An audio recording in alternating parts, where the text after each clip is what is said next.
Alright,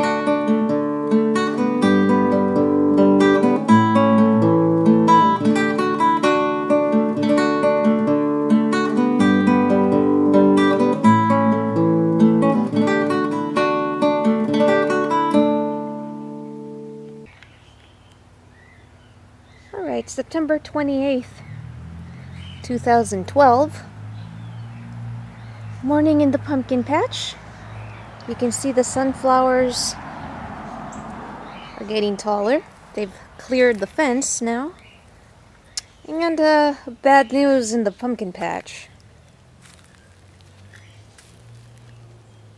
As you can see, that area over there, and almost everything on this left side or north side is in really bad shape. And it's mostly been melonworm damage. And I've been spraying. I don't know what, nothing's been working. I've been using the 7, which is a general insect killer. And the stink bugs have come back pretty bad.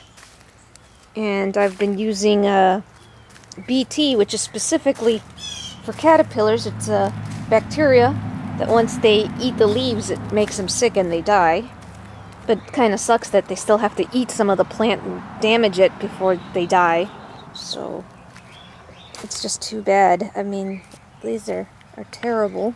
Literally what I meant, but they just skeletonize the leaves. Then the plant can't photosynthesize because it can't take in any light. And it's a shame because these plants here were the ones that made the first female flowers, but they never took.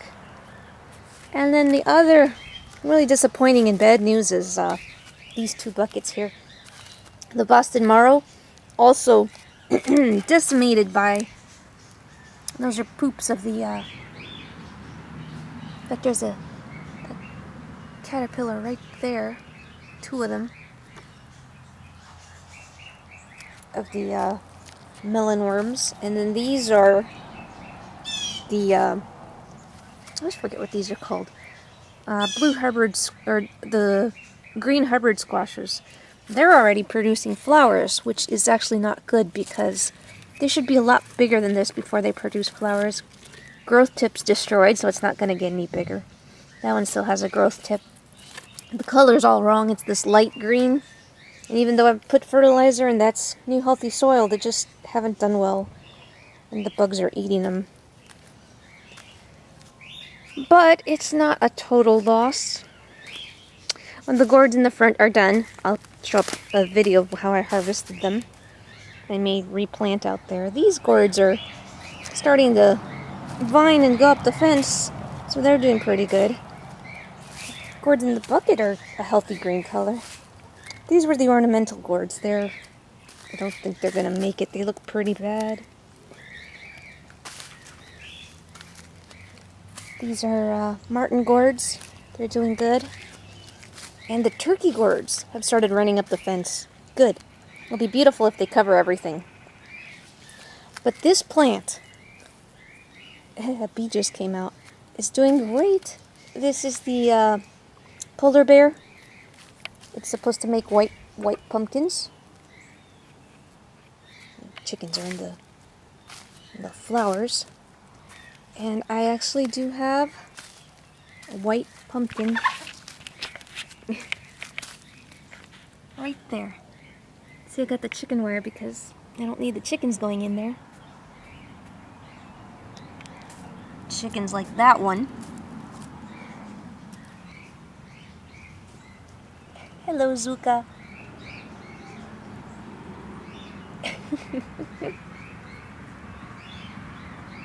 Okay, anyways. I don't know. I pollinated that one myself. Almost all the male flowers were gone by the time I found it, and I haven't been saving them like I'm supposed to. Hopefully it'll take. And then, a lot of wildlife activity this morning. There's birds fighting and squirrels fighting everywhere. There's a pumpkin right there that got pecked. And, Zuka's still following me. Did you see that? She just ripped the leaf. I think she's looking for the caterpillars.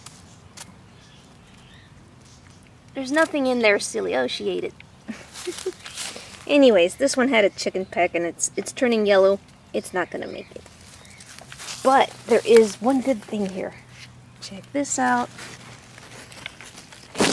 That is a jack-o'-lantern.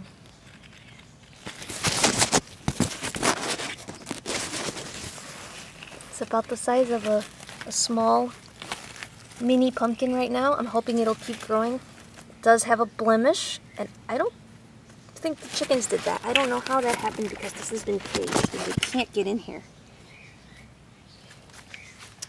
And then there's another little female right here. And, but it looks like it's going to be turning yellow. And what I've found is that when you have several females growing in a row on the same vine, like if they're right next to each other, only one will take it. Any new ones that grow that are right next to it tend to die. So I'm not expecting that one to do well either, but I'm hoping this plant will make, it's a Connecticut field, I'm hoping this plant will make side shoots and hopefully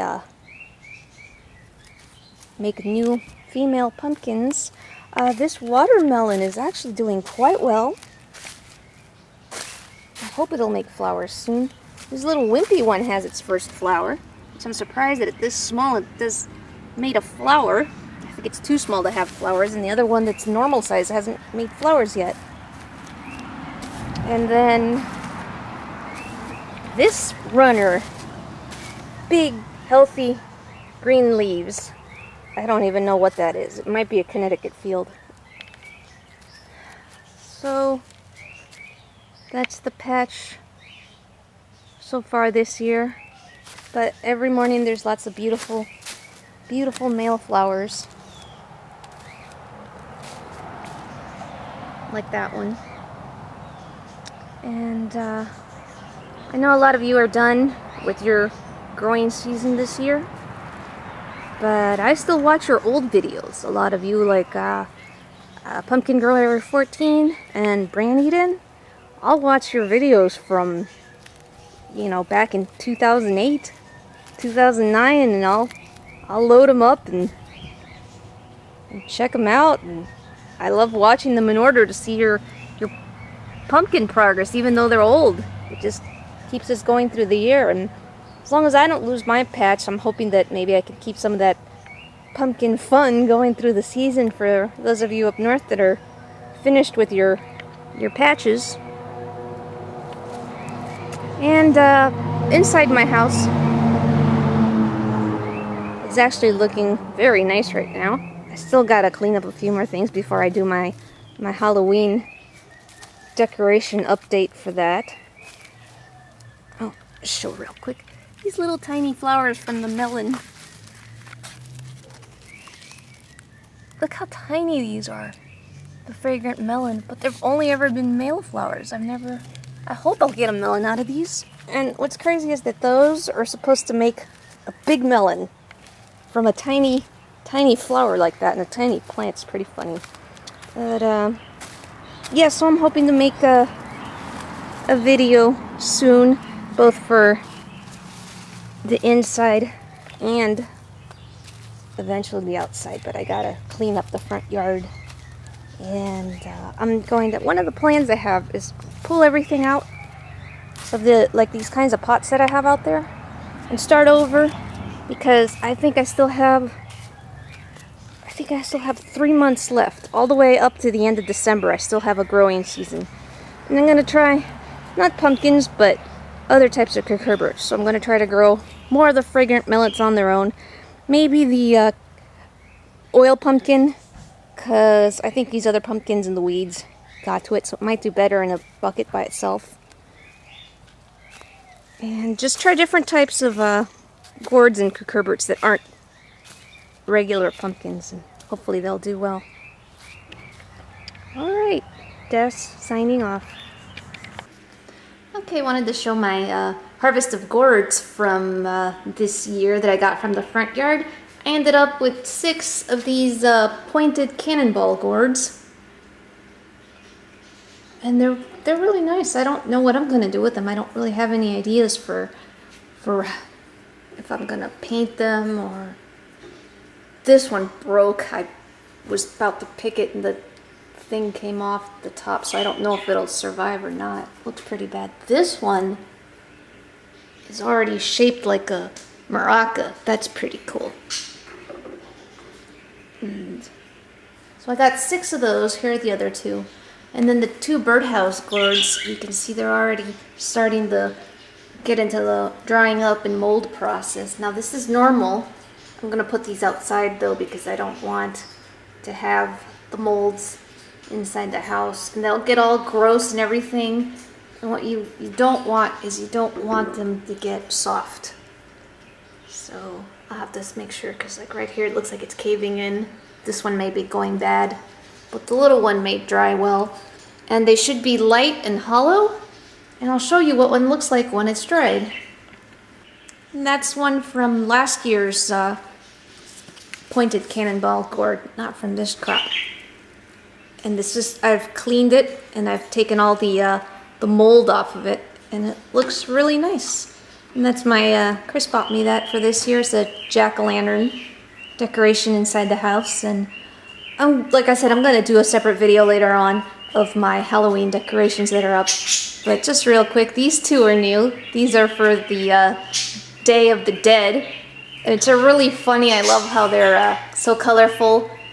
Mexicans celebrate the Day of the Dead. I talked about that in my previous video, so you guys can watch that and hear about the history of it. But they have festive skeletons. It's always a big party over there.